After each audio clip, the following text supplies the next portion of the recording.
ज्ञातारं विश्वतत्त्वानां वन्दे तद्गुणलब्धये वन्दे तद्गुणलब्धये वन्दे तद्गुणलब्धये। आइए मंगल कार्यक्रम प्रारंभ करें और दीप प्रज्वलन के लिए मैं आमंत्रित कर रहा हूं विनय जी बड़जात्या को। आए विनय कुमार जी बड़जात्या और देवादिदेव आदिनाथ भगवान के चित्र के समक्ष दीप प्रज्वलन इस भावना से करें कि हमारे मन का अज्ञान दूर हो और ज्ञान का प्रकाश हमें प्राप्त हो।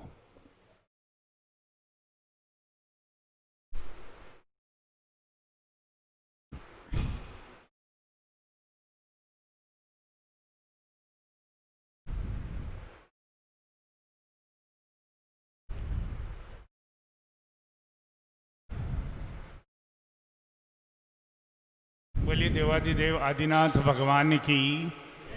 बोलिए चारित्र चक्रवर्ती आचार्य शांति सागर जी महाराज की। बोलिए परम पूज्य संत श्रोमणी आचार्य गुरुवर विद्यासागर जी महाराज की। बोलिए आचार्य सन्मति सागर जी महाराज की। बोलिए आचार्य वर्धमान सागर जी महाराज की।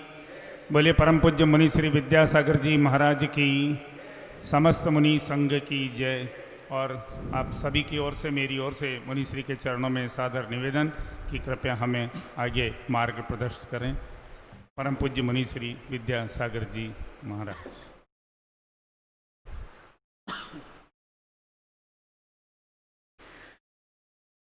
तुभ्यं नमस्त्रिभुवनार्तिहराय नाथ। तुभ्यं नमः क्षितितलामलभूषणाय। तुभ्यं नमस्त्रिजगतः परमेश्वराय। तुभ्यं नमो जिनभवोदधिशोषणाय। तुभ्यं नमो जिनभवोदधिशोषणाय। पंकनहि पंकज बनो मुक्ता बनो नसीप। दीप बनूं जलता रहूं गुरुपद पद्म समीप। नमो भारती भ्रम मिटे ब्रह्म बनूं मैं बाल। भार रहित भारत बने भास्वत भारत भाल। भार रहित भारत बने भास्वत भारत भाल। पंच परमेष्ठी भगवान की जय। द्वादशांग जिनवानी माता की जय। चारित्र्य चक्रवर्ती समाधि सम्राट मुनिकुल पितामह 20वीं शताब्दी के प्रथम आचार्य भगवंत शांति सागर जी मुनि महाराज की जय। अध्यात्म सरोवर के राजहंस आचार्य भगवान विद्यासागर जी मुनि महाराज की जय। दीक्षा गुरु शांत मूर्ति वात्सल्य रत्नाकर गुरुवर आचार्य भगवंत सन्मति सागर जी मुनि महाराज की जय। पूज्य आचार्य श्री वर्धमान सागर जी मुनि महाराज की जय। अहिंसा परमो धर्म की जय। बोलिए परम पूज्य मुनि श्री विद्यासागर जी महाराज की। समस्त मुनि संघ की जय।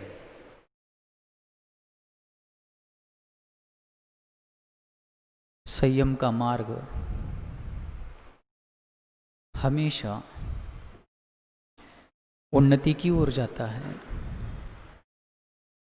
ऊंचाई की ओर जाता है और सबके लिए वह सुख का कारण होता है। ऐसा आज तक कभी और कहीं सुनने को मिला नहीं है और देखा भी नहीं गया है कि कोई व्यक्ति संयम को पालने से दुखी हुआ है। संयम के कारण किसी का जीवन खतरे में पड़ गया है। संयम को पालने के कारण किसी के जीवन में संकट का अंबार आ लगा है, ऐसा कभी देखने सुनने को नहीं मिला है। बल्कि भारत की उस महान संयम परंपरा का आज मुझे इस प्रकरण में तीव्रता से, प्रकर्षता से स्मरण हो रहा है। एक घटना पढ़ी थी सन 2017 में मध्य प्रदेश की धर्मनगरी संस्कारधानी जबलपुर में चातुर्मास चल रहा था। लार्डगंज जैन मंदिर स्वर्ण मंदिर के नाम से जो प्रसिद्ध है, अत्यंत धर्म प्रभावी समाज है, धर्मानुरागी समाज है। और उसी दरमियान भारत की उत्तरी सीमा पर कुछ अशांति का माहौल बन गया था, जैसा अभी चल रहा है। लगभग सभी को ज्ञात होगा कि उस समय डोकलाम गतिरोध चल रहा था चीन के साथ। और उस समय भारत में राष्ट्रवादी भावनाओं का ज्वार भाटा आया था। प्रकर्षता से चीन के विरुद्ध भाव खड़े हो रहे थे, माहौल भी वैसा बन रहा था। किंतु भारतीय सेना की गौरवशाली अनुशासित परंपरा के अनुसार सेना ने वहाँ पर भी संयम का परिचय दिया, जैसा अभी भी दे रही है। और उसी दरमियान जनता के द्वारा और विपक्ष में बैठे हुए लोगों के, जनप्रतिनिधियों के द्वारा भी चीन को सबक सिखाने की, चीन से युद्ध करके उसको एक बार अच्छी तरीके से जवाब देने की मांग उठ रही थी। सुन रहे ना सभी लोग? बड़े ध्यान से सुनना है। मोक्ष मार्ग में ही संयम का महत्व नहीं है। मोक्ष मार्ग तो संयम का ही मार्ग है, लेकिन जीवन के हर किसी क्षेत्र में संयम का कितना महत्व है, इस बात का प्रतीक एक घटना है जिसकी अपन अभी चर्चा करने जा रहे हैं। और उस समय भारतीय जनता के द्वारा और जनता के साथ साथ विपक्ष के जनप्रतिनिधियों के द्वारा भी सरकार से मांग की गई कि चीन को सबक सिखाया जाए, भले युद्ध करना पड़े। उस समय नारी शक्ति कितनी विचारपूर्ण, विवेकपूर्ण कार्य करती है, इसका एक प्रतीक तत्कालीन भारतीय विदेश मंत्री सुषमा स्वराज जी, उन्होंने एक बयान दिया था। भारत की संयमपूर्ण, गरिमापूर्ण ये जो परंपरा है, उसको गौरवान्वित करने वाला बयान, स्टेटमेंट उन्होंने बहुत ही सात्विकतापूर्वक दिया था। उसमें विदेश मंत्री कह रहे थे कि किसी भी चीज का प्राथमिक समाधान युद्ध नहीं हो सकता। युद्ध अंतिम उपाय होता है, और वो भी किसी के लिए अच्छा नहीं है। अंतिम उपाय होकर के भी किसी के लिए अच्छा नहीं है। और जब अंतिम उपाय चुनने का प्रसंग आएगा तभी उसको चुना जाएगा, लेकिन उसके पहले हम अपने संयम को नहीं छोड़ेंगे। और उस समय उन्होंने कहा था, अगर किसी देश का किसी देश के साथ युद्ध हो भी गया तो युद्ध के बाद क्यों ना हो, दोनों देशों को टेबल कुर्सी पर आमने सामने आना ही पड़ता है। युद्ध के बाद क्यों ना हो, द्विपक्षीय चर्चा करके ही आगे का मैटर, अगले कदम, अगले एक्शन, अगली भूमिका लेनी पड़ती है। तो हम युद्ध के पहले ही उसी इलाज से मामला सुलझाना चाहते हैं, तो इसमें बुराई कौन सी है? यह है भारतीय परंपरा, ये भारतीय नीति है। इसलिए भगवान वृषभदेव के पुत्र भरत और बाहुबली से लेकर के आज तारीख 29 जुलाई 2020 तक का इतिहास देखो भारत की युद्ध पद्धति का, कि भारत ने कभी आक्रमणकारी युद्ध पद्धति नहीं अपनाई है। भारत की युद्ध पद्धति हमेशा बचावात्मक रही है। भारत ने कभी अपनी सीमा नहीं लांघी है। हमारे देश की परंपरा है। युद्ध के भूमि में, रणभूमि में भी हमारे योद्धा संयम का उल्लंघन करके पराई भूमि पर कदम नहीं रखते हैं। ये भारत का इतिहास है। अब बताओ, जहां जीवन मरण का दांव खेला जा रहा है, उस युद्ध भूमि में भी संयम का पालन करना भारतीय संस्कृति का एक महान मापदंड है। तो फिर जीवन के हर पहलू में, चाहे कौन सी भी समस्या हो, कैसा भी संकट हो, कैसा भी प्रसंग हो, या आत्मोन्नति के लिए संयम का पालन हो, संयम अनिवार्य है। गाड़ी में स्टीयरिंग है, गियर है, हेडलाइट है और सब कुछ है, पहिए है, पेट्रोल टैंक है, सब कुछ है, लेकिन ब्रेक नहीं हो तो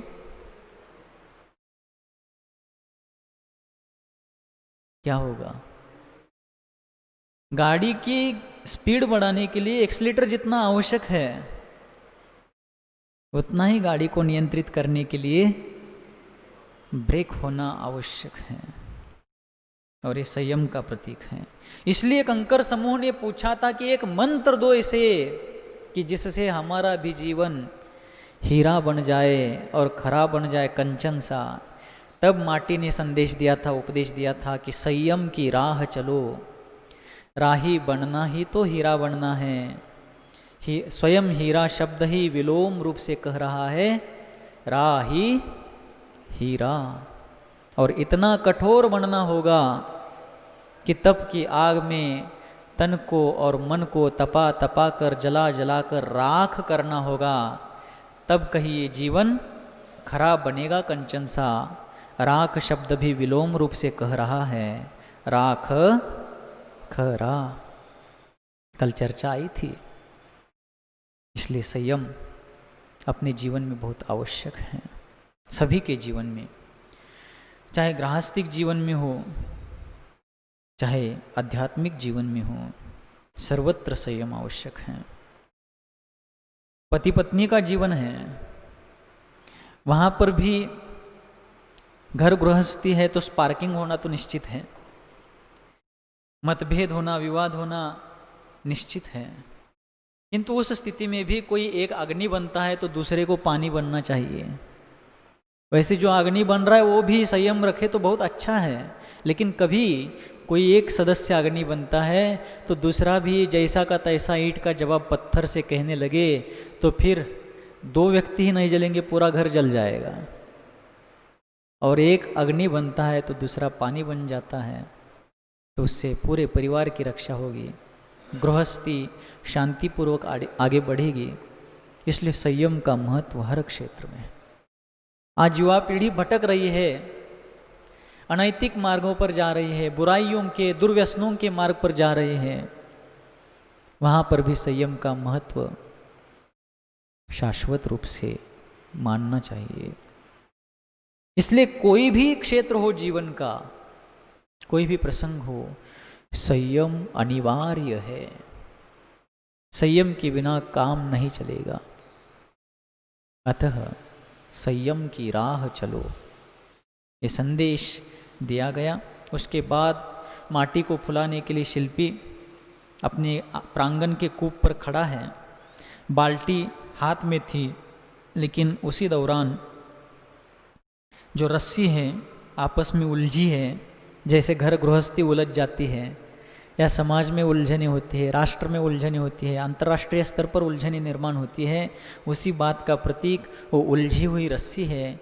और उलझी रस्सी तुरंत छूट भी जाती, सुलझ भी जाती, किंतु एक कसी हुई गांठ बीचों बीच आ पड़ी है, और वो गांठ भी बहुत मजबूत है। मिथ्यात्व की गांठ, कषाय की गांठ आसानी से सुलझती नहीं है। बहुत घोर पुरुषार्थ करना पड़ता है, तब कहीं जाकर के अनादिकालीन मिथ्यात्व का अभाव हो जाता है। आज अज्ञानवश लोग जीवन में आने वाली कोई छोटी मोटी समस्या को लेकर के, आर्थिक, शारीरिक, पारिवारिक, मानसिक किसी भी प्रकार की समस्या आने पर कुदेव शास्त्र गुरु, कुधर्म का सेवन करने लगते हैं, आश्रय लेने लगते हैं। लेकिन उससे उनका उद्धार तो नहीं, बल्कि और उनका नुकसान होगा। और कुछ लोग क्या करते हैं, कुदेव शास्त्र गुरु को पूजना भजना छोड़ देते हैं, मुनिराजों के उपदेशों से, शास्त्र आदि का उपदेश सुन करके, और अपने आप को सम्यक दृष्टि मानने लगते हैं। ध्यान से सुनना, सिर्फ कान से सुनने से नुकसान हो सकता है। तो कुदेव शास्त्र और कुधर्म को पूजना भजना छोड़ दे करके लोग समझते हैं कि अब मैं सम्यक दृष्टि हो गया। हाँ, एक अपेक्षा से सही है कि गृहीत मिथ्यात्व छूट गया है, और कुदेव शास्त्र गुरु कुधर्म को पूजना छोड़ना ही पड़ेगा। लेकिन उतना छोड़ा मतलब सब मिथ्यात्व छूट गया, ये भ्रम नहीं पालो। ये जो छोड़ दिया कुदेव शास्त्र गुरु को पूजना भजना, ये गृहीत मिथ्यात्व छूट गया। और गृहीत मिथ्यात्व सिर्फ मनुष्य गति में ही होता है। नरक गति, तिर्यंच गति, मनुष्य और देव गति में नहीं होता है। तो हमने गृहीत मिथ्यात्व का मतलब है कुदेव शास्त्र गुरु का उपदेश सुन करके कुधर्म का उपासक बनना, कुदेव शास्त्र गुरु का पुजारी बनना, इसको कहते हैं। किसी का उपदेश सुन करके कुदेव शास्त्र गुरु और कुधर्म का उपासक पुजारी बनना एक गृहीत मिथ्यात्व है। और अपने अनादिकालीन मिथ्यात्व कर्म के उदय से आत्मा ही शरीर है, शरीर ही आत्मा है, दूसरे ही मेरे सुख दुख के करता है इत्यादि रूप से विपरीत श्रद्धान रखना, तत्व के प्रति, वस्तु स्वरूप के प्रति विपरीत श्रद्धान रखना, बिना दूसरे के उपदेश के विपरीत श्रद्धान होना, यह गृहीत मिथ्यात्व है। इसलिए कुदेव शास्त्र गुरु को पूजना भजना छोड़ा तो गृहीत मिथ्यात्व छूट गया, और वो छूटना भी चाहिए, लेकिन उतना छूटा तो सम्यक दृष्टि हो गया, ऐसा नहीं। उसके साथ साथ गृहीत मिथ्यात्व के साथ साथ अगृहीत मिथ्यात्व छूटना चाहिए कि शरीर और आत्मा एक नहीं है। हाँ, दोनों दूध पानी की तरह घुल मिल करके एक साथ अभी एक असमान जातीय मिश्र पर्याय रूप से है, दूध पानी की तरह, किंतु दोनों एक नहीं है। एक बर्तन में दूध और पानी को मिलाकर रखा है तो दोनों एक हो गए क्या? एक में मिले घुले हैं लेकिन एक नहीं हुए हैं, दोनों का अस्तित्व स्वतंत्र है। अगर दोनों एक में घुल मिल जाने के बाद एक दिख रहे हो, फिर भी एक हो जाते सचमुच में, तो तपाने के बाद पानी भाष्प बन करके अलग क्यों हो रहा है? या तपाने के बाद पानी भाप बन करके चला गया तो जितना दूध पहले था उतना ही क्यों बचा? तो जो मूल रूप से दूध रूप नहीं है वो अलग हो गया। इस प्रकार मैं अभी शरीर में हूं लेकिन मैं शरीर रूप नहीं हूं। मैं इस भवन में हूं लेकिन मैं भवन रूप दीवार और छत रूप हो गया हूं क्या? नहीं, दीवारें अलग है, छत अलग है, मैं अलग हूं। वैसे ही मैं देह में रह रहा हूं लेकिन मैं देह स्वरूप नहीं हूं, मैं विदेह स्वरूप हूं। सारे जीव वैसे ही मेरे जैसे अभी संसार में देहधारी बने हुए हैं, लेकिन देहधारीपना उनका स्वभाव नहीं है। सभी का स्वभाव सव्वे शुद्धाहु शुद्ध नया, शुद्ध नय की अपेक्षा से, निश्चय नय की अपेक्षा से, अभेद नय की अपेक्षा से सभी जीव सिद्धात्मा के समान है, सिद्ध परमेष्ठी के समान है। इस प्रकार जब श्रद्धानात्मक परिणति होगी तब सम्यक दर्शन रूपी रत्न दीप जगमगाने लगेगा। सिर्फ कोई शब्द से सिर्फ रट रहा है कि मैं देह रूप नहीं हूं, मैं सिद्धात्मा के समान हूं, तो भी नहीं माना जाएगा। अंदर में वैसी श्रद्धा, वैसी आस्था, वैसी रुचि होनी चाहिए, तब होगा। इस प्रकार मिथ्यात्व की गांठ को छोड़ना है, और फिर उस गांठ को सुलझाने के लिए, निकालने के लिए शिल्पी ने प्रयास चालू किया था। दोनों नाखून, दोनों हाथ की तर्जनियाँ और अंगुष्ठ बलहीन और संवेदना शून्य हो रहे हैं, नाखून खूनदार हो रहे हैं, फिर भी वो गांठ सुलझ नहीं रही है। ऐसी चर्चा पृष्ठ क्रमांक 59 तक कल हुई थी। आज पृष्ठ क्रमांक 60 पर प्रकरण चालू होता है, पृष्ठ क्रमांक पेज नंबर 60 पर चालू होता है। इसी बीच सेवक को सेवा देकर उपकृत करो स्वामिन, यूं दांतों का दल शिल्पी को कह उठा। हाथ के दोनों हाथों के अंगूठे और तर्जनियों से, उंगलियों से जब गांठ नहीं सुलझती, तब दांतों का समूह शिल्पी को कहता है कि सेवक को सेवा देकर उपकृत करो स्वामिन, यानी हे स्वामी, हम आपके सेवक हैं और आप इस गांठ को सुलझाने का कार्य रूप सेवा करने का अवसर हमें प्रदान करके हमारे ऊपर उपकार करिए, अनुग्रह करिए, हमारे ऊपर एक प्रकार से अनुकंपा करिए। इस प्रकार का निवेदन दातों का दल करता है और यह समयोचित है स्वामिन, ये समय के अनुसार है, ये कोई गलत काम नहीं है। हमने यही नीति सुनी है कि बात का प्रभाव जब बलहीन होता है, हाथ का प्रयोग तब कार्य करता है, और हाथ का प्रयोग जब बलहीन होता है, हथियार का प्रयोग तब आर्य करता है। इसलिए निशंक होकर दे दो रस्सी से स्वामिन। और दातों का दल क्या कहता है शिल्पी को कि हमने एक नीति सुनी है, नीतिकारों ने हमारे लिए यह कहा है कि हाथ का प्रयोग जब बलहीन होता है, बात का प्रभाव जब बलहीन होता है, तब हाथ का प्रयोग कार्य करता है। घर में भी आप लोग क्या करते हैं, बच्चों को समझाने पर भी जब मानते नहीं हैं, पढ़ाई करो, समय पर व्यवस्थित ढंग से खाना खाओ, भोजन करो, व्यवस्थित समय समय पर स्कूल जाओ, घर का या अमुक काम है जल्दी कर दो, कोई भी बात अगर बच्चे नहीं सुनते, बार बार अच्छे तरीके से प्रेम से बताने पर भी नहीं सुनते, तब कहा जाता है देखो लास्ट वार्निंग, नहीं तो प्रसाद दिया जाएगा। क्या दिया जाएगा? और मुझे लगता है कि यहाँ बैठे हुए कोई भी व्यक्ति ऐसे नहीं होंगे जिन्होंने प्रसाद एक बार भी नहीं लिया हो। मैंने तो बहुत बार लिया है, सबने लिया है। तो बचपन में तो ऐसा होता ही है।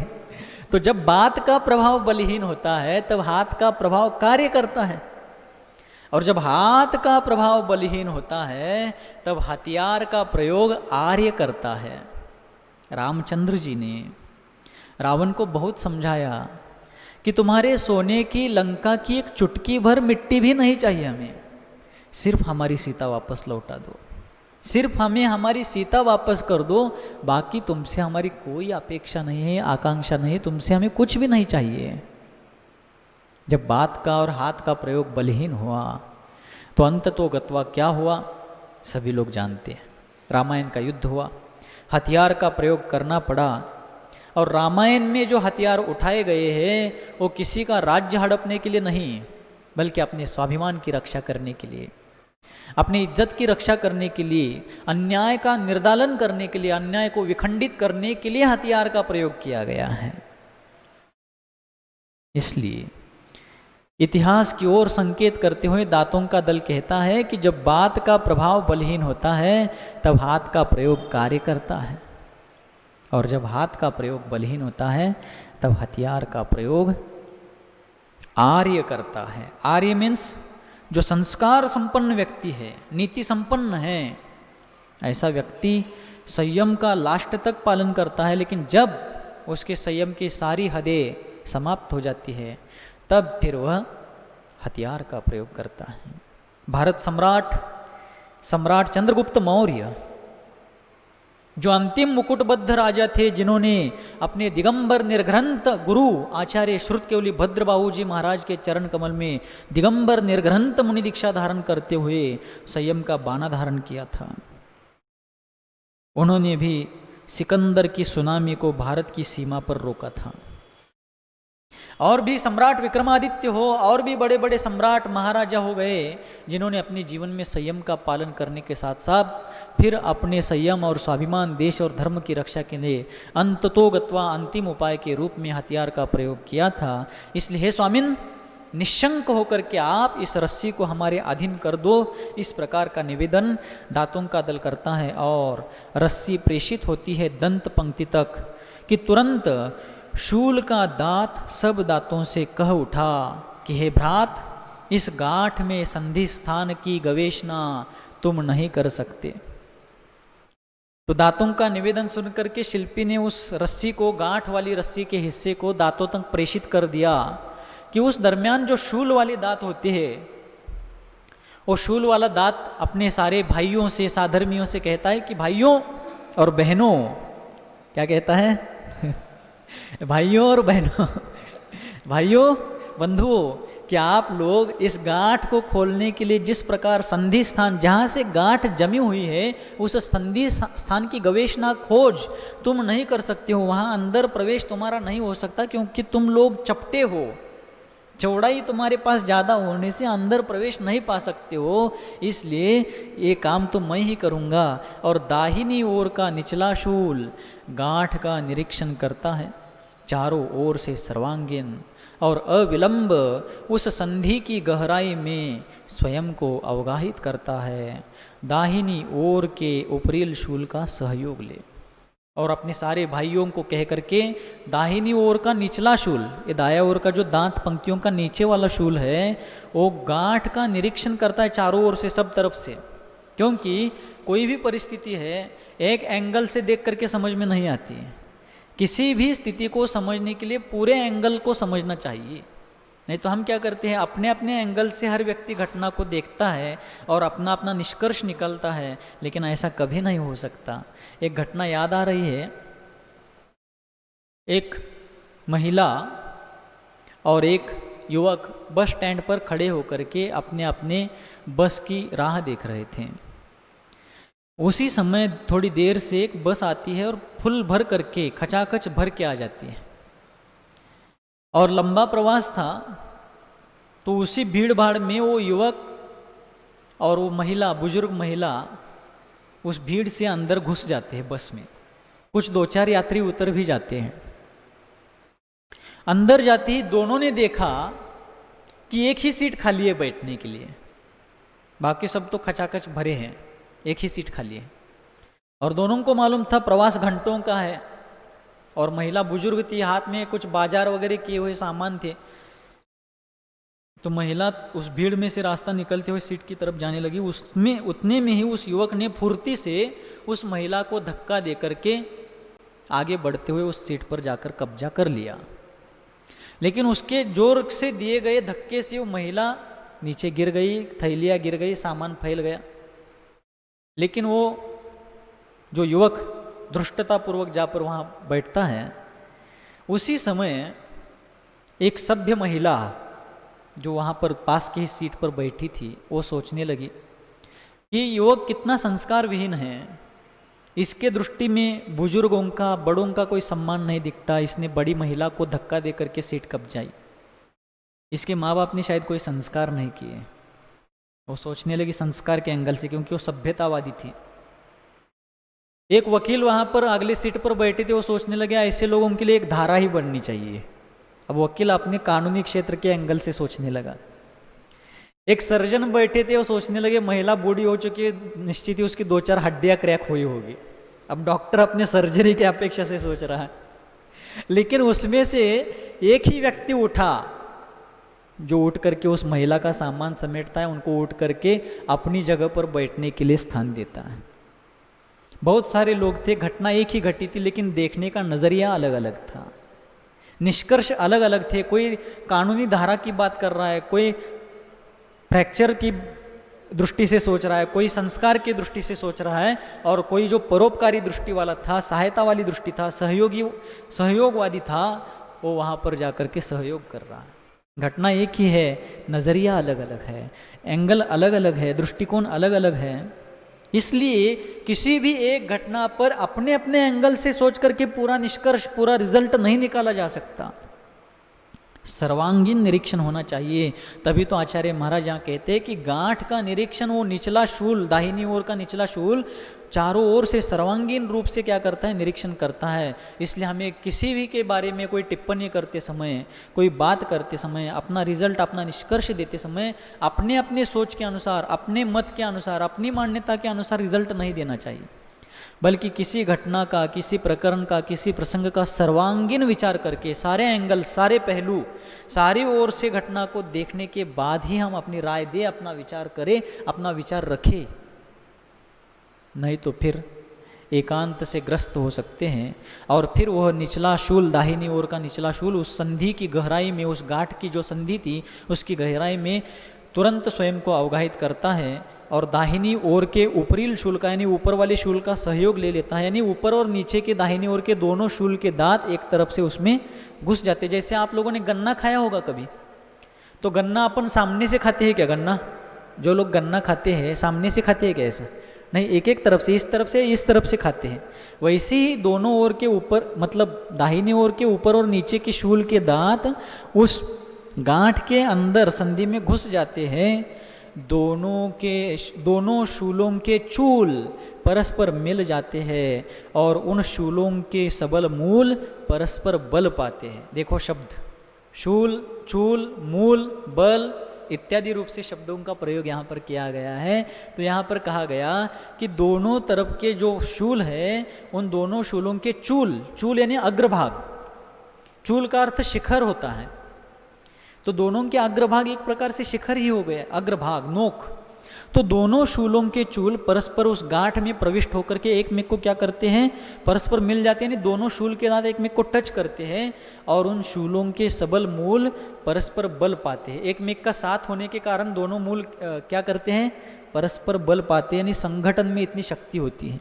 एकता का महत्व, पारिवारिक संगठन, सामाजिक संगठन, राजनैतिक संगठन या राष्ट्रीय संगठन, हर क्षेत्र में कोई भी काम संगठन के बल पर जितनी गति से अच्छी तरीके से संपन्न हो सकता है, कोई अकेला व्यक्ति उस काम को उतने अच्छे तरीके से नहीं कर पाता है। इसलिए संगठन, सामाजिक एकता, पारिवारिक एकता, भाईचारा बहुत महत्वपूर्ण है। यहाँ एक एक पात्र कोई ना कोई संदेश देने के लिए आ रहा है, फिर भी इस पर भी गांठ का खुलना तो दूर, वह हिलती तक नहीं, प्रत्युत शूलों के मूल ही लगभग हिलने को है और शूलों की चूलिकाएं टूटने भंग होने को है। गांठ तो हिल नहीं रही है, बल्कि शूलों के जो मूल है, मसूड़ों में जो मूल है, उनकी जड़ है वो हिलने को आई है और उनके अग्रभाग टूटने को आए हैं।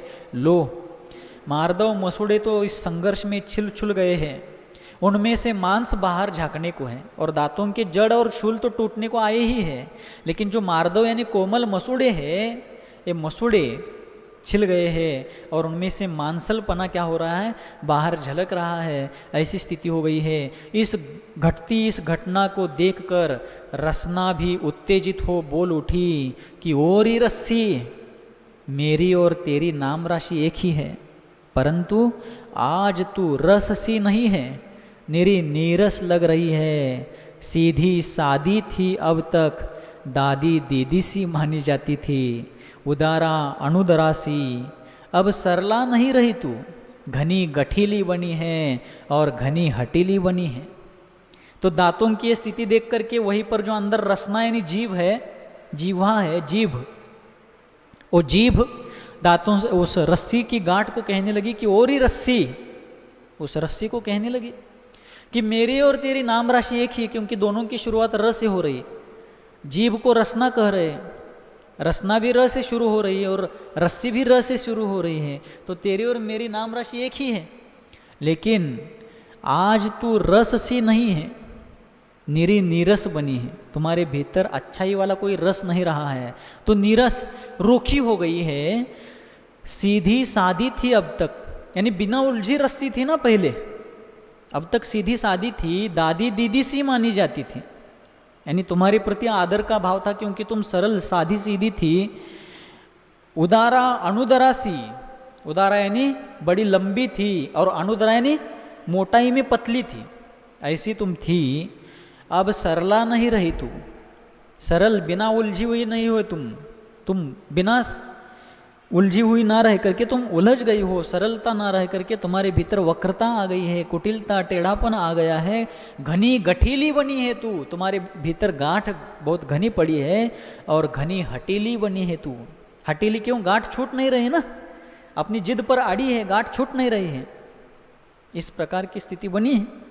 हट छोड़कर गांठ को ढीली छोड़, अन्यथा पश्चाताप हाथ लगेगा तुझे, चंद पलों में जब अविभाज्य जीवन तेरा विभाजित होगा दो भागों में।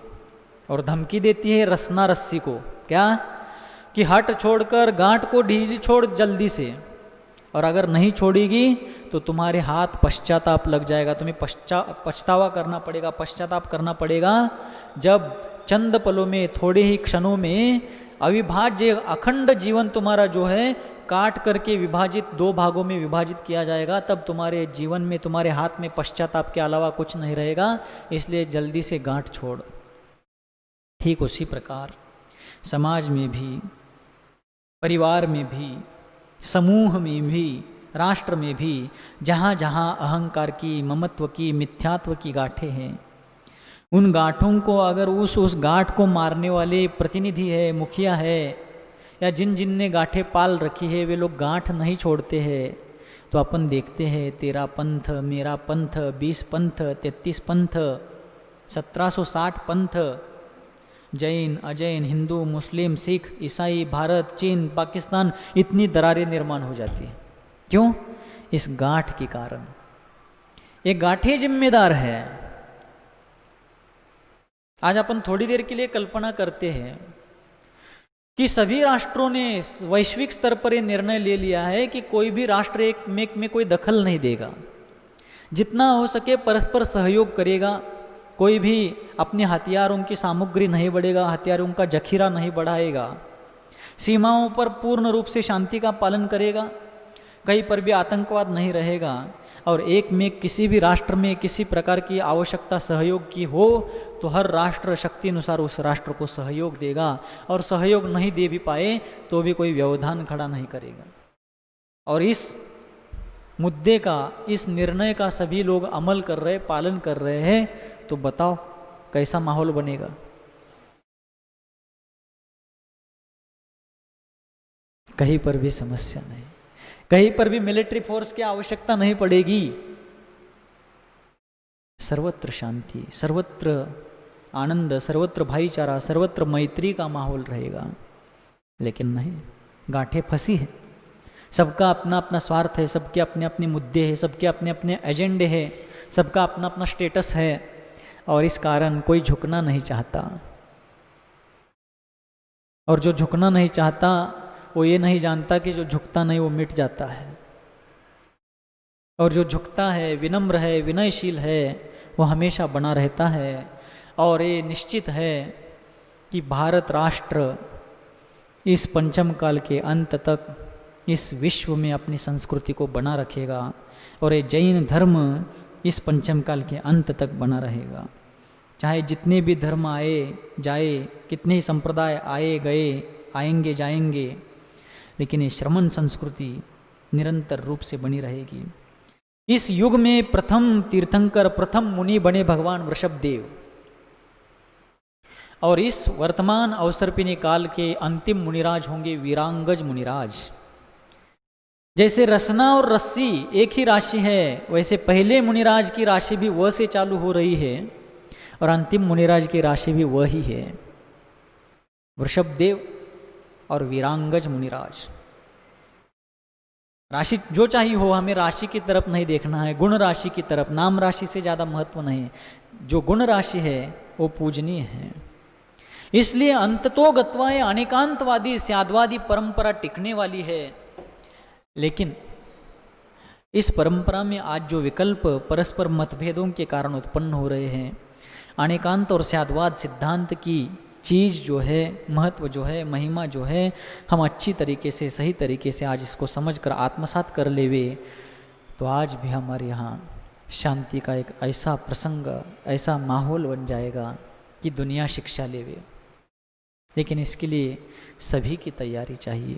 कोई एक मान्यता वाले, कोई एक पक्ष, कोई एक गुट आगे आकर के नहीं चलेगा। और दूसरी बात, ये गुट बने ही क्यों, और बने हैं तो मिटेंगे क्यों नहीं?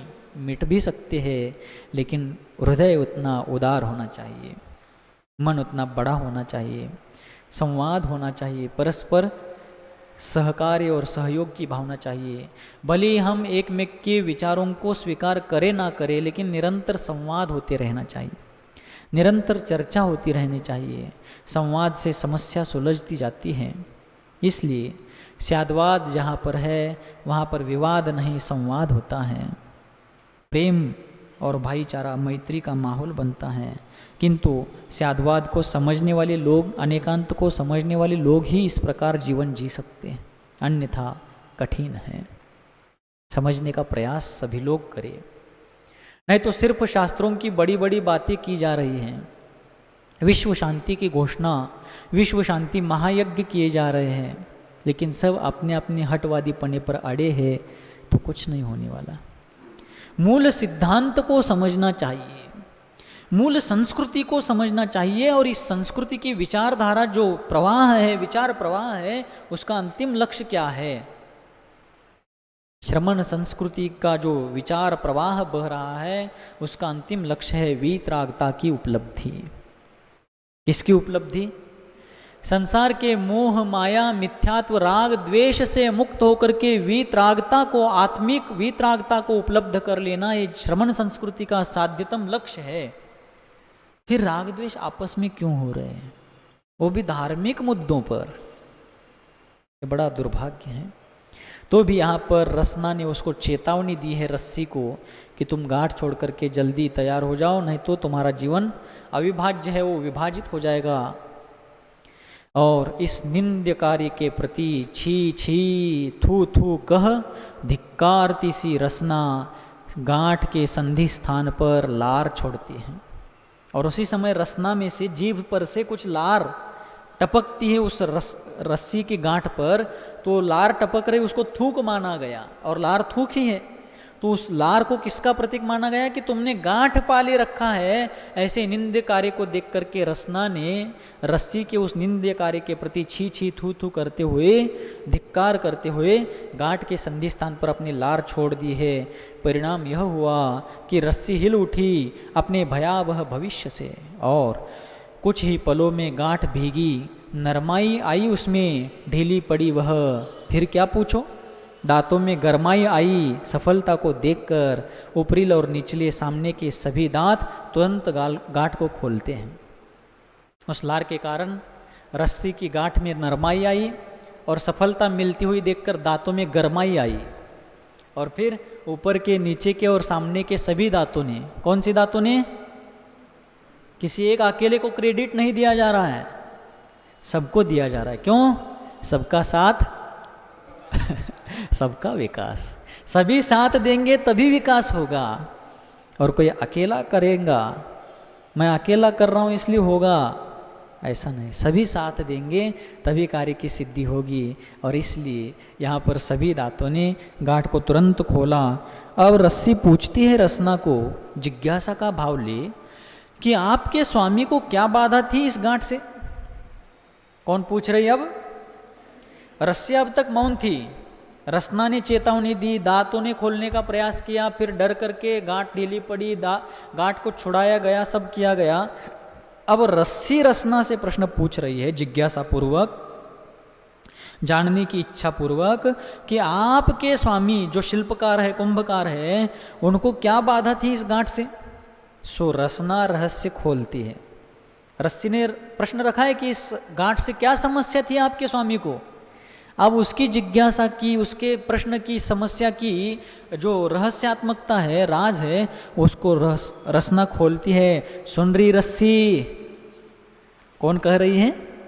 रसना कह रही है कि सुन रही रस्सी, मेरे स्वामी संयमी हैं, हिंसा से भयभीत, और अहिंसा ही जीवन है उनका। रसना क्या कह रही है कि सुन रही रस्सी, रस्सी सुन ले अच्छी तरीके से कि मेरे स्वामी संयमी हैं। मेरे स्वामी क्या है? संयमी हैं। उन्होंने स्वयं सिर्फ कोरा भाव, सूखा भाव पूर्वक नहीं कहा कि संयम की राह चलो। दूसरों को सिर्फ उन्होंने सयानापन नहीं बताया कि संयम की राह चलो और स्वयं असंयमी है, ऐसा नहीं। खुद मेरे स्वामी क्या है? संयमी है। आगे आचार्य महाराज इसमें उपदेश मुख माटी में देंगे। आगे एक प्रकरण आएगा, क्या? आदिम तीर्थंकर आदिनाथ से प्रदर्शित उस पावन पथ का आज अभाव नहीं है मां। माटी धरती को कह रही है कि आदिनाथ भगवान ने अपने समय में उस पावन पथ का यानी मोक्ष मार्ग का जो उपदेश दिया था, आज उसका अभाव नहीं है। आज भी रत्नत्रयधारी साधक इस पंचम काल में भी देखे जा रहे हैं। हाँ, ये अलग बात है कि कुछ एकांतवादी निश्चयाभासी लोग कहते हैं कि आज सारे द्रव्यलिंगी मुनि हैं। उन लोगों को अधिकार मिला है, ईश्वरीय अधिकार मिला है सबको द्रव्यलिंगी का सर्टिफिकेट देने का। अपने जीवन में जिन लोगों ने अंश मात्र भी संयम का पालन नहीं किया है, उनको ईश्वरीय अधिकार प्राप्त हो गया है कि सारे द्रव्यलिंगी मिथ्या दृष्टि है, जिन मुद्राधारी। क्यों? उनको एक प्रकार का विशेष अधिकार प्राप्त हुआ है। ईश्वर प्रदत्त अधिकार, जिनको द्रव्य लिंग, भाव लिंग इसका अभी सही स्वरूप मालूम नहीं है। निश्चय निश्चय निश्चय की रटंत तोता रटंत लगाए बैठे लोगों को निश्चय का सही स्वरूप अभी मालूम नहीं। शुद्धोपयोग हो रहा है हमें घर में एसी कूलर में पंखों में बैठ करके, ठंडी के दिन में हीटर लगाए गद्दी पल्ले पर बैठ करके शुद्धोपयोग का अनुभव करने वाले लोगों को अभी निश्चय नय का स्वरूप मालूम नहीं है। ऐसे लोग दूसरों को द्रव्य लिंग का तमगा उपाधि दे रहे हैं, पंचम काल का प्रभाव है।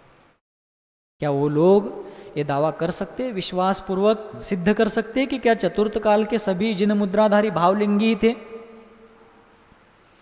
और आगम के बल पर इस बात को सिद्ध कर सकते कि पंचम काल में जो भी जिन मुद्राधारी होंगे वो सब द्रव्यलिंगी होंगे, इसको सिद्ध कर सकते हैं?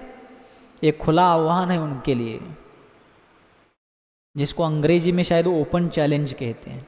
वैसे चैलेंज करना अपन को उचित नहीं लगता, लेकिन उन लोगों ने परिस्थिति ऐसी निर्माण कर दी है। और क्या वे लोग अपनी बात को भी सिद्ध कर दे सकते हैं कि हमें असंयमी दशा में भी शुद्धोपयोग होता है? आगम के समय सार से लेकर तत्वार्थ सूत्र और रत्नकंडक श्रावकाचार से लेकर के पुरुषार्थ सिद्धि उपाय तक के सारे आगम ग्रंथों के प्रमाण इस शुद्धोपयोग के प्रकरण में देने के लिए मेरे पास अभी समय नहीं है। लेकिन एक ही मैं प्रश्न उपस्थित कर रहा हूं इन शुद्धोपयोग के आभासी लोगों के लिए। अगर यहाँ बैठा हुआ या जहाँ भी बैठकर जो कोई सुन रहा हो और उसकी मान्यता हो, तो कब भी आकर के प्रत्यक्ष रूप से या परोक्ष रूप से अपना सिद्धांत जो उनकी मान्यता जो है हमारे तक पहुँचाए और सिद्ध करके बताए। एक ही प्रश्न है, सारे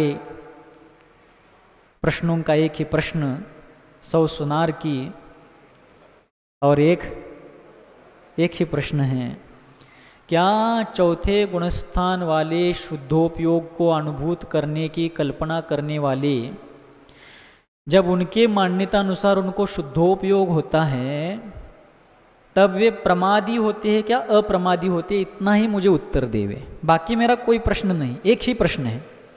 जब उनको चतुर्थ गुणस्थान में शुद्धोपयोग होता है उनकी मान्यता अनुसार, तब एक ही प्रश्न है, तब जब शुद्धोपयोग का वे अनुभव करते हैं तब वे प्रमादी होते हैं क्या अप्रमादी? इतना उत्तर देवे, बास दशकों से चले आए सारी समस्या एक क्षण में सुलझ जाएंगी। उनको वे प्रमादी होते हैं क्या अप्रमादी? और प्रमादी होते हैं तो प्रमाद पूर्वक शुद्धोपयोग होता है क्या नहीं होता है, ये बताए। और अगर प्रमादी नहीं है चौथे गुणस्थान में, तो प्रमाद कौन से गुणस्थान से कौन से गुणस्थान तक होता है, इतना ही बता दी। मेरा बहुत ज़्यादा प्रश्न बड़ा नहीं है, क्योंकि मैं बहुत ज़्यादा पढ़ा लिखा आदमी नहीं हूँ, अनपढ़ अनाड़ी आदमी हूँ। छोटा सा प्रश्न है, जब वे शुद्धोपयोग का अनुभव करते हैं तब प्रमाद उनको होता है क्या अप्रमत्त होते हैं, प्रमादी होते हैं क्या अप्रमादी होते हैं? और प्रमादी है तो प्रमाद पूर्वक शुद्धोपयोग कैसे होता है, और अप्रमत्त है तो चौथे गुणस्थान में अप्रमत्त कैसे है, इतना ही बतावे। हाँ ठीक है, तो ये स्थिति है। तो ये जो रसना रस्सी को समझा रही कि मेरे स्वामी संयमी हैं, स्वयं संयमी है, और संयमी होने के बाद ही उन्होंने कंकरों के समुदाय को उसके पूछने पर बताया कि संयम की राह चलो। स्वयं कोई संयम पालन नहीं कर रहे हैं और मोक्ष मार्ग का उपदेश देते घूम फिर रहे हैं, नहीं। तो माटी धरती से कह रही कि आदिम तीर्थंकर आदिनाथ से प्रदर्शित उस पावन पथ का आज अभाव नहीं है माँ, लेकिन उस पावन पथ पर दूब उग गई है खूब। दूब समझते हैं आप लोग, एक प्रकार की फिसलन करने वाली घास होती है, शैवाल होती है ना, शैवाल, काई जिसको कहते हैं हिंदी में, जो पत्थर पर पानी वगैरह गिरने से हरा हरा शैवाल जिस पर पैर फिसलता है। तो ऐसे उस पावन पवित्र मोक्ष मार्ग पर दूब उगाई है खूब, शैवाल बहुत उगा है।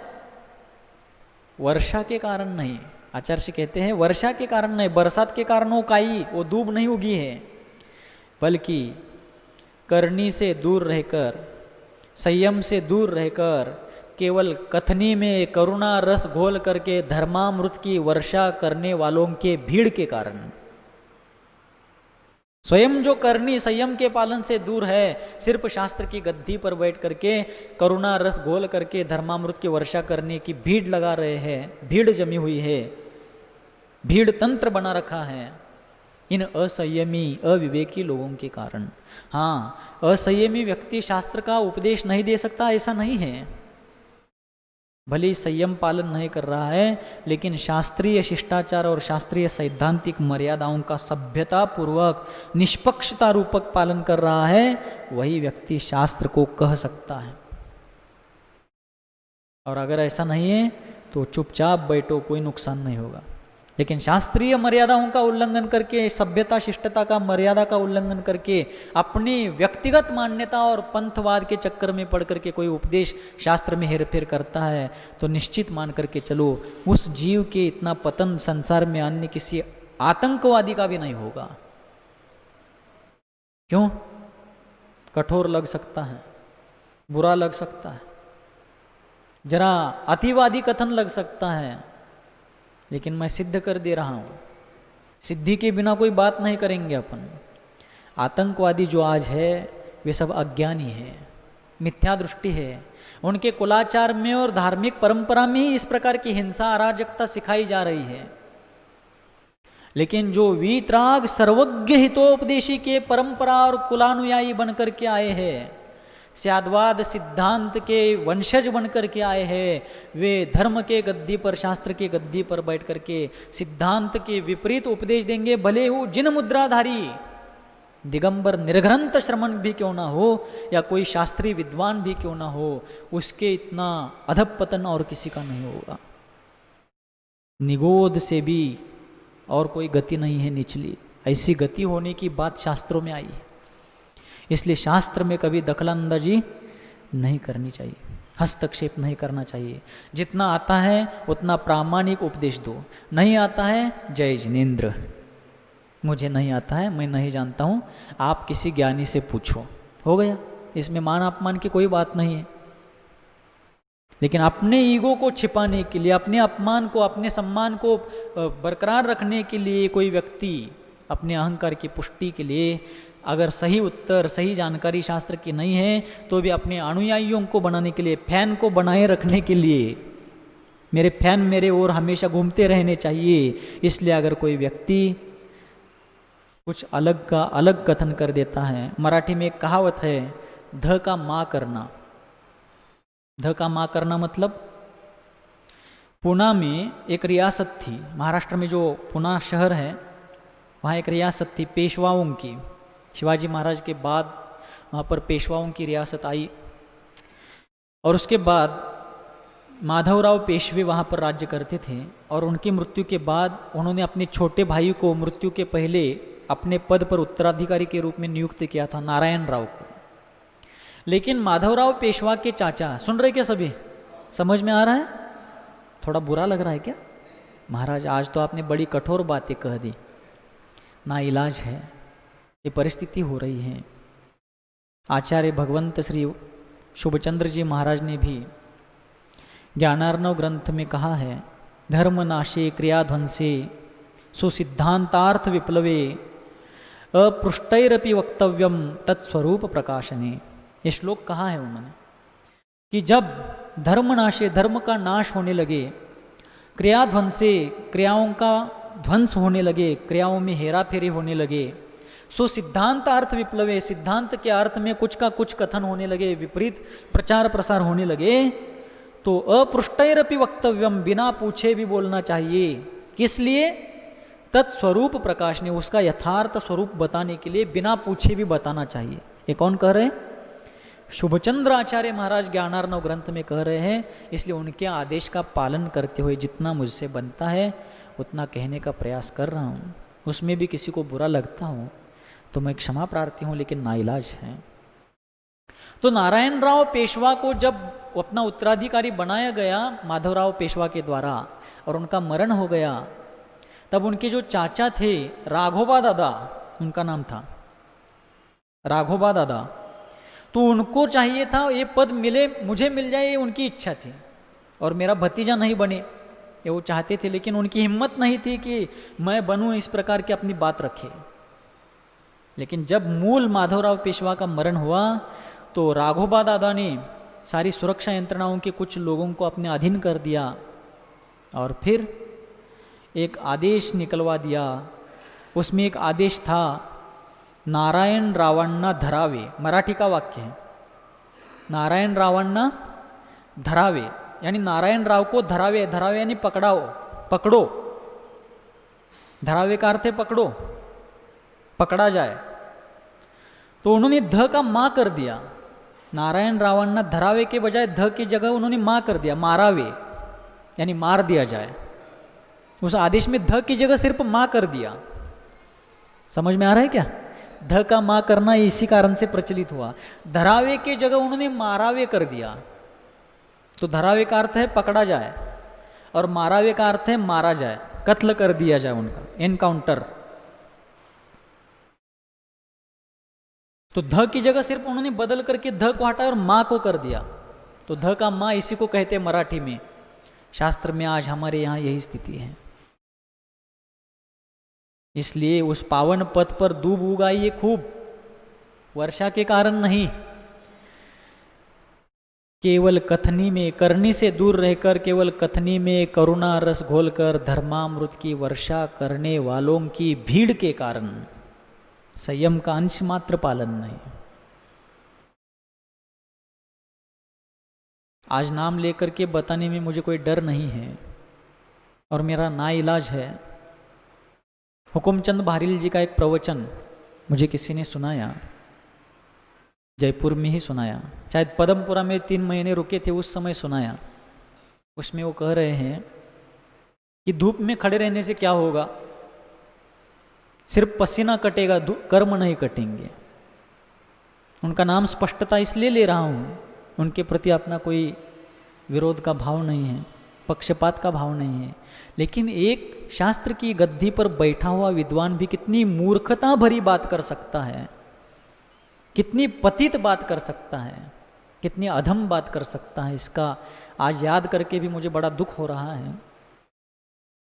बाहुबली भगवान का नाम लेकर के उदाहरण दे रहे, धूप में रहने से क्या होगा, पसीना कटेगा। मतलब उनकी तपस्या को, उनकी साधना को ये अज्ञानी मूर्ख व्यक्ति, जो हमारे दादाजी की उम्र से भी बड़ा व्यक्ति है, वो कह रहा है पसीना कटेगा। अरे भाई, तुम एसी से तो बाहर निकलो, कूलर पंखे से तो निकलो बाहर थोड़ा, फिर बात करो पसीना कटता है धूप में रहने से। कुंद कुंद ने ऐसा कहा है, ये इनके वाक्य प्रयोग। आचार्य कुंद कुंद महाराज कह रहे, कम से कम इतना तो शिष्टाचार रखो, इतनी तो सभ्यता रखो। घर में जैसे बेटे को कहते ना, बेटे का नाम लेकर के, बेटे ने ऐसा कहा, कमल ने ऐसा कहा, विमल ने ऐसा कहा, वैसे वो महान विद्वान जैन शिरोमणि हुकुमचंद बहारील कह रहे, कुंद कुंद ने ऐसा कहा है। थोड़ा बहुत तो सज्जनता दिखाओ,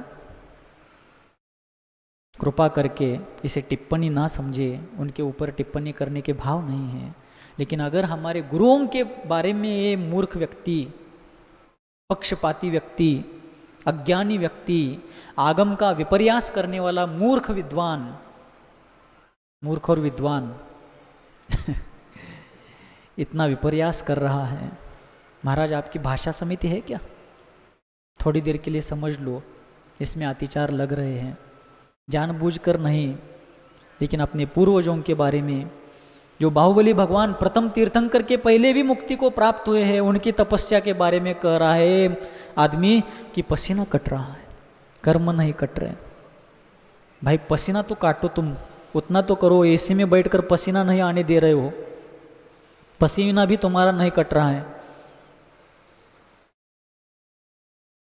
यह आज हमारे समाज की स्थिति है। आज तक मैंने उनका नाम लेकर कभी कोई वक्तव्य नहीं दिया था। आज बड़ा खेद हो रहा है कि बाहुबली भगवान की साधना को भी ये प्रश्न चिन्हांकित कर सकते हैं। कुंद कुंद शब्द से कुंद कुंद आचार्य महाराज का उल्लेख, जो श्रमण संस्कृति के अक्षय नक्षत्र है, उनका उल्लेख घर के किसी एक सामान्य सदस्य का नाम लेकर जैसे पुकारा जाता है, ऐसे कह रहे कुंद कुंद ने कहा है। श्री आचार्य देव कुंद महाराज ऐसा कह रहे हैं। इस शास्त्र में उन्होंने ऐसा उपदेश दिया है, इतनी भी सज्जनता आपके पास नहीं रही, आप इतने महान बन गए, इतने श्रेष्ठ हो गए, शुद्धोपयोग, आत्मा भिन्न है, शरीर भिन्न है, सारे परद्रव्यों से भिन्न मैं हूँ, ऐसा कहते हुए आपके ब्रांडेड कपड़ों के लेवल सारी दुनिया देख रही है और आप शुद्धोपयोग की चर्चा कर रही है। हाँ, हमें उससे कोई ऐतराज नहीं है, लेकिन थोड़ा गांधी जी का तो आदर्श पालो। Simple living and high thinking वाली विचारधारा जो उन्होंने अपने जीवन में जी, सादा जीवन तो रखो और हाई प्रोफाइल जीवन जीने वाले आप जैसे लोग, विद्वत्ता को ही उपजीविका का साधन बनाने वाले ऐसे लोग आज सिद्धांत में जहर घोल रहे हैं।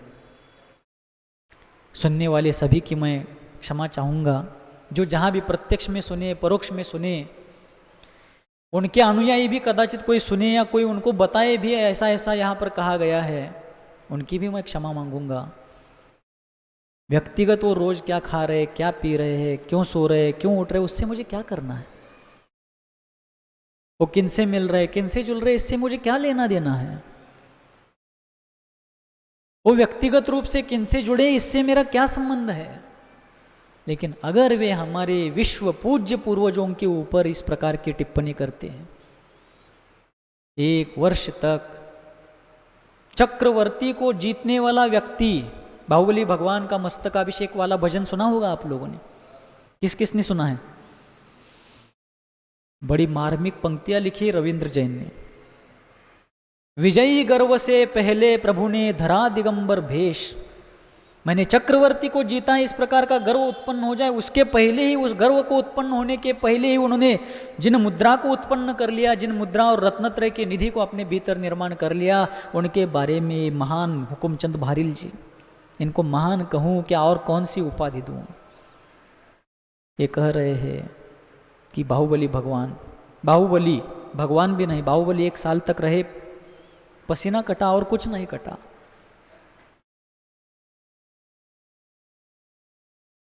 ऐसे लोग हैं। इसलिए शुभचंद्र जी महाराज ने कहा है कि जब धर्म का नाश होने लगता है, क्रियाओं में हेराफेरी की जाने लगती है, सिद्धांतों में हस्तक्षेप करके अपनी मान्यताओं को उसमें घुसेड़ा जाता है, शास्त्रों के वाक्यों को बदला जाता है। जितने भी सोनगढ़ प्रकाशन शास्त्र है देख लेना खोल करके, टोडरमल स्मारक के ग्रंथों को खोल करके देखने ला, ऊपर गाथाएं और टीकाएं कुछ कह रही है, इन्होंने हिंदी में अनुवाद तो जैसा का तैसा किया, लेकिन भावार्थ में अपनी मान्यता रख दी नीचे। ये है। इसलिए हमारे स्वामी संयमी हैं, सिर्फ संयम का उपदेश देते नहीं हैं, दूसरों को सयानापन बताते नहीं हैं, स्वयं उस मार्ग पर चलते हैं। इसलिए आप लोग भी जरा सयाने बनिए। सयाने बनिए मतलब रोज स्वाध्याय कीजिए, पूर्वाचार्य प्रणीत आगम ग्रंथों को पढ़िए कि आचार्य क्या कह रहे हैं। आज इन जैसे जिनका अभी उल्लेख हुआ, ऐसे भयंकर घोर पक्षपाती धर्म का विनाश करने वाले ऐसे मूर्ख विद्वानों के कारण आज जो हानि हो रही है हमारी संस्कृति की, उसको अगर बचाना हो तो प्रत्येक श्रावक को स्वाध्याय करना होगा। हाँ, इन विद्वानों से ही नहीं, जिन मुद्रा को धारण करने वाले, दिगंबर मुद्रा को धारण करने वाले कुछ पापी लोगों के कारण भी हमारी संस्कृति का पतन हो रहा है।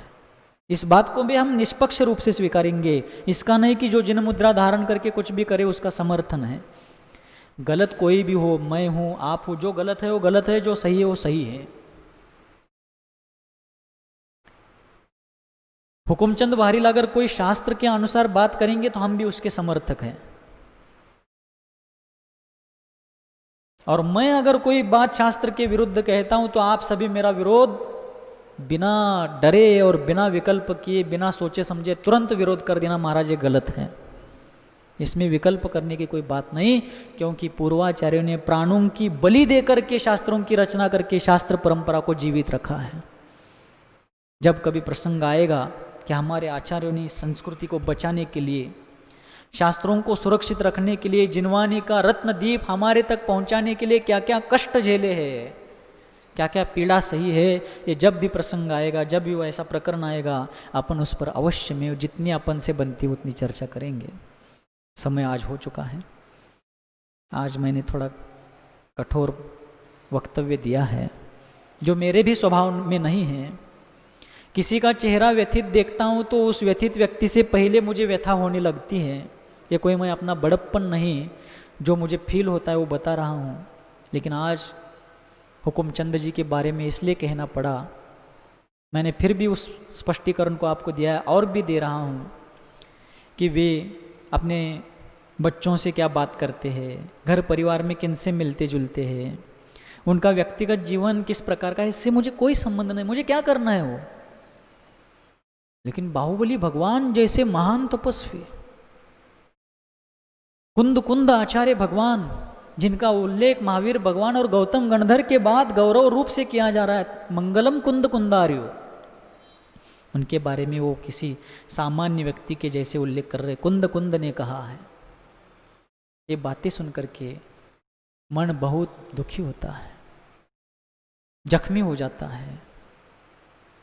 इसलिए आज पहली बार मुझे कहना पड़ा और एक घटना याद आई, इसलिए बता रहा हूँ। जो आप चलाइए तो चला दो, अब जो पूरा है। मध्य प्रदेश में बीना एक शहर है, खुरई के पास, बीना जंक्शन। बीना बारहा अलग है, बीना जंक्शन अलग है। वहाँ पर एक पंच कल्याणक हो रहा था और उनके मान्यता वाले समाज के द्वारा ही हो रहा था। लेकिन वहाँ पर मुनि भक्त समाज बहुत बड़े संख्या में है और उस मुनि भक्त समाज का सहयोग लिए बिना वो दूसरा सोनगढ़ी समाज पंच कल्याणक करवाने में समर्थ नहीं था। इसलिए उनके आग्रह से मुनि भक्त समाज भी उनके सहयोग के लिए तैयार हुआ। लेकिन मुनि भक्त समाज ने शर्त रखी कि हमारे महाराज को भी इसमें बुलाना होगा। अब तैयार हो गए वे लोग भी और महाराज को भी बुलाया गया और योगायोग से महाराज भी उनकी जैसी ही मान्यता वाले थे। मुनिचर्या का पालन तो अच्छे से करते थे, लेकिन वो भी चौथे गुणस्थान में शुद्धोपयोग को मानने वाले थे। वे महाराज वहाँ पर मंच पर बैठे थे और हुकुमचंद बहारिल जी को उस पंच कल्याणक में मुख्य वक्ता, मुख्य अतिथि के रूप में आमंत्रित किया गया था। और ये मूर्ख शिरोमणि व्यक्ति वहाँ जाकर के कहता है कि वृषभ देव के समय 4000 लोग जैसे भ्रष्ट हुए थे ना, उनका ये प्रतीक बिजू का बैठा है यहाँ पर। उनकी तरफ हाथ करके कहता है यही व्यक्ति है। अब बताओ क्यों दर्द नहीं होगा। अब कोई आप में से या जो भी सुन रहे होंगे वो प्रश्न उपस्थित कर सकते हैं, महाराज जैसी भी परिस्थिति हो आपको तो समता ही रखनी चाहिए। हाँ, मेरे बारे में कोई अच्छा बुरा भला बुरा कहेगा तो मैं जितना हो सके प्रयास करूँगा कि मैं समता ही रखूँ। लेकिन अगर हमारी संस्कृति के ऊपर, हमारे पूर्वजों के ऊपर कोई व्यक्ति इस प्रकार का बर्ताव करता है तो मैं छाती पर हाथ रख करके और छाती चाहे तो ठोक करके भी कह सकता हूँ कि मैं विष्णु कुमार मुनिराज का अनुयायी हूँ। किनका अनुयायी हूँ? विष्णु कुमार मुनिराज हमारे पूर्वज है, जो बता रहे हैं कि हमारे साधर्मियों के ऊपर संकट आने पर थोड़ी देर के लिए हमें विष्णु कुमार जैसा रोल लेना पड़े तो भी लिया जा सकता है। और मैं भी वैसा कर सकता हूँ, मेरे गुरु भाई भी वैसा कर सकते हैं, कोई दिक्कत नहीं। लेकिन आप लोग सयाने बनो, विवेकी बनो। ऐसे धर्म का पतन कराने वाले ऐसे पापी लोगों से बचो जो विद्वत्ता का रूप धारण करके बैठे हैं। और हो सके तो मेरा संदेश जो आज मैंने बातें कही प्रत्यक्ष हुकुमचंद जी तक पहुंचाओ। कोई एक बार उनसे भी मुझे चर्चा करने का भाव है, उनसे भी मुझे संवाद करना है। विवाद वाली कोई बात स्यादवाद सिद्धांत में आती नहीं। क्या आप व्यक्तिगत जो सैद्धांतिक मान्यता मानते हो आप स्वतंत्र है, लेकिन कम से कम उन पूर्वजों के बारे में तो जरा सभ्यता से, शिष्टता से और सज्जनता पूर्वक बात करो। ये बात मुझे उनसे कहनी है और उनके अनुयायियों से भी कहनी है। अगर किसी को हो सके तो उन तक ये बात पहुंचाई जाए और वे भी वीतरागता का ढोंग ना रखे कि कोई कुछ भी कहे हम तो वीतरागी है, शुद्धोपयोगी है, हमें इससे कुछ फर्क नहीं पड़ता। बहुत फर्क पड़ता है, जो फर्क पड़ता है सारे लोग जानते हैं। सिर्फ इतना है वे हमारे महान संयमियों का, पूर्वजों का विनय रखें, सम्मान रखें। इतना ही उनसे भी नम्र अनुरोध है। और आप सभी भी पूर्वाचार्य प्रणीत शास्त्रों का अध्ययन करें, संयम का पालन करें और ऐसे जो विद्वान का रूप लेकर के समाज को ठग रहे हैं ऐसे लोगों से सुरक्षित रखें। फिर भी सभी जीवों के प्रति, हुकुमचंद जी के प्रति भी विशेष रूप से क्षमा भाव रखता हूँ। और आप सभी या उनके जो कोई अनुयायी प्रत्यक्ष परोक्ष रूप से सुनेंगे उनके लिए भी क्षमा भाव रखता हूँ। और यहाँ पर विराम लेता हूँ। बोलिए गुरुवर आचार्य भगवंत सन्मति सागर जी मुनि महाराज की। बोधि समाधि परिणाम शुद्धि स्वात्मोपलब्धि शिव सौख्य सिद्धि चिंतामणिं चिंतित वस्तु दाने त्वां वंदमानस्य मम अस्तु देवी। नमो